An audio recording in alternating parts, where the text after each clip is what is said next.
Yon, good morning mga boss. Wednesday, 6:44 na ng umaga. Bali nahatid na natin yung bunso ko dito sa school niya.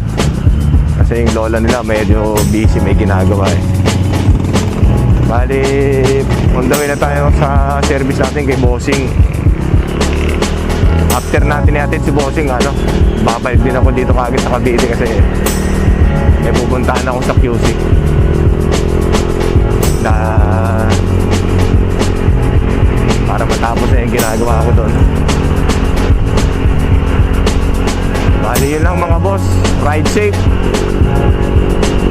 ingat sa mga babae ngayong araw na to. Ano sir? Okay, withdraw na lang. Sige sir.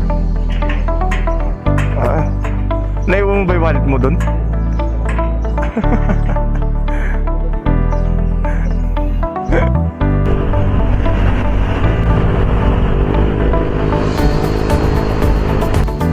$95 full tank mo kaya?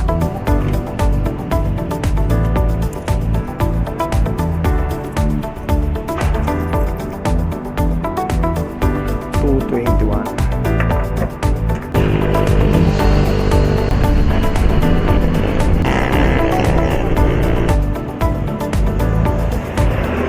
Sarado ko na. I-withdraw muna si Bossing. Bossing.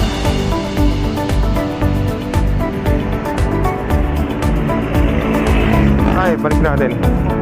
Oh, putek. Delikado yan. Nawalan ka ng dyan, source of income. Ay! Thank you. Dito na yung nakaraan, no? Okay. Thank you, sir.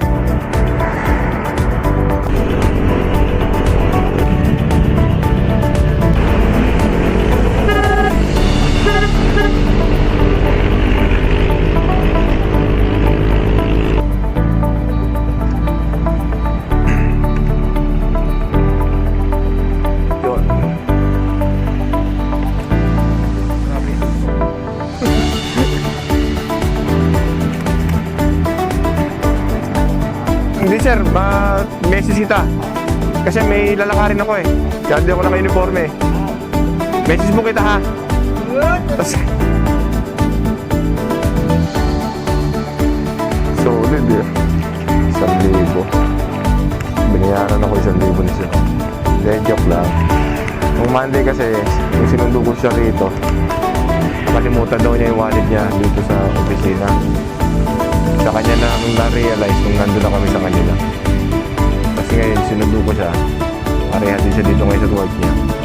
Binayaran niya na ako. Balik tayo ng Cavite. Lumusan muna tayo. Yun o, makanin. Ano to? Yemang mo dyan o yema? Magkano dito? Hinggan mo ko dalawa. Tatry ko mamaya yung kutsinta, yung yema.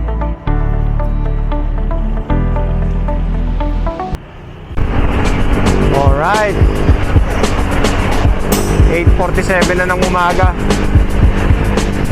Papalit na tayo ng Edivac. Dahil di naman tayo babiyahe ngayon eh. Sinervisan lang natin ito sir. Sayang din kasi yun eh.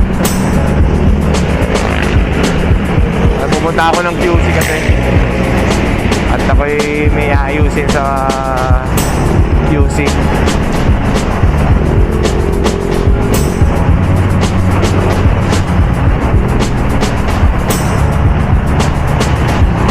Dalawang araw yan eh. Bukas, meron naman ako susunduin sa airport. Yung tropa ko na galing Dubai, kasamahan sa trabaho.